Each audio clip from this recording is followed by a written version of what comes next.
Hello Excel learners, প্রিয় viewers, তুষির and take YouTube চ্যানেলের পক্ষ থেকে আপনাদেরকে প্রত্যেককে স্বাগতম। আজকে আমরা একটা বিশেষ টিউটোরিয়াল নিয়ে আপনাদের সামনে আমি হাজির হয়েছি।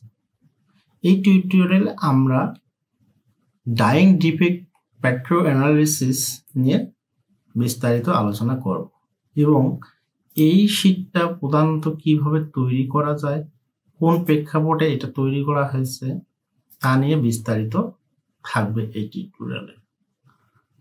এটা স্টেপ বাই স্টেপ করে আমি আপনাদেরকে দেখিয়ে দেব কিভাবে এটা তৈরি করতে হয়।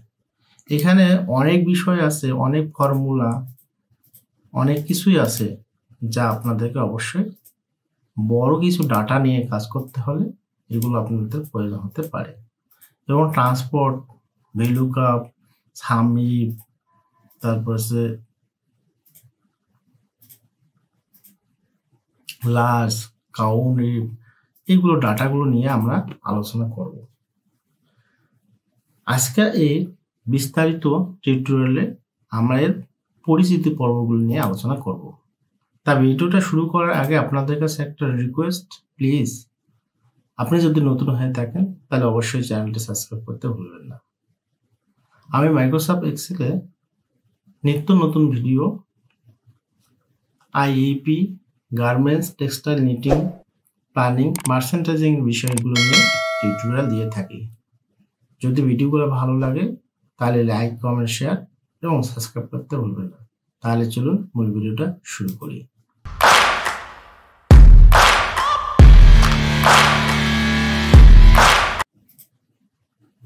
আচ্ছা, প্রথমে আমি আপনাদেরকে বলেছিলাম যে এটা আমাদেরকে স্ট্রাকচারের উপর নির্ভর করে আমাদেরকে নিয়ে আসতে হবে যে আমরা কি কোন ডাটা নিয়ে আসতেছি। এখানে অ্যাকচুয়াল আমরা এই ডাটাগুলো নিয়ে পরিচয় লাভ করব এবং এখানে আছে ফর্মুলাগুলো নিয়ে আলোচনা করব। এখানে একটা ফর্মুলা আর একটার সঙ্গে সম্পর্কিত। দেখুন এখানে অনেক বড় ফর্মুলা আছে। এই ফর্মুলাগুলো দিয়ে কি কাজ করা হয়েছে এবং এখানে আমাদের কিভাবে এই মানটা কি গ্রাফিক্যালি প্রেজেন্ট করা হয়েছে, এটা হচ্ছে র ডাটা। এইখান থেকে আমাদের ব্যাপারটাতে আসবো, অ্যানালাইজ করব। এরপরে আমরা এখানকে যে ক্যালকুলেটিভ কাউন্ট আছে, ইন্ডিভিজুয়াল পার্সেন্টেজ আছে, তারপরে ক্যালকুলেটিভ এই ডাটাগুলোর পার্সেন্টেজ নিয়ে আলোচনা করব। আমরা আজকের বিশেষ বিষয়গুলো পরিচিত লাভ করলাম।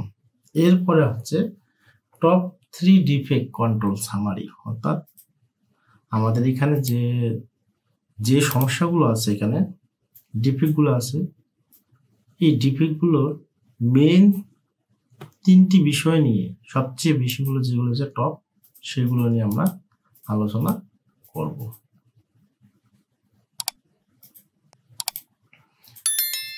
আচ্ছা, এখানে কিছু আপনাদেরকে একটা দেখি। এখানে আমরা পরিচিত ফর্মুলা দেওয়া আছে যে আপনারা হয়তো সামই জানেন। তারপরে এখানে যদি একটা দেখেন, এখানে কন্ডিশন, সুন্দর একটা কন্ডিশন ব্যবহার করা হয়েছে। আমি যখন এর উপর লিখতেছি এই একটা কি কন্ডিশন, সুন্দর করে কন্ডিশন ব্যবহার করেছিলাম এবং এটা উপর নির্ভর করতেছে এর উপর করে সবগুলো একটা সিস্টেমেটিক হয়ে যায়, ফর্মুলাগুলো কাজ করতেছে।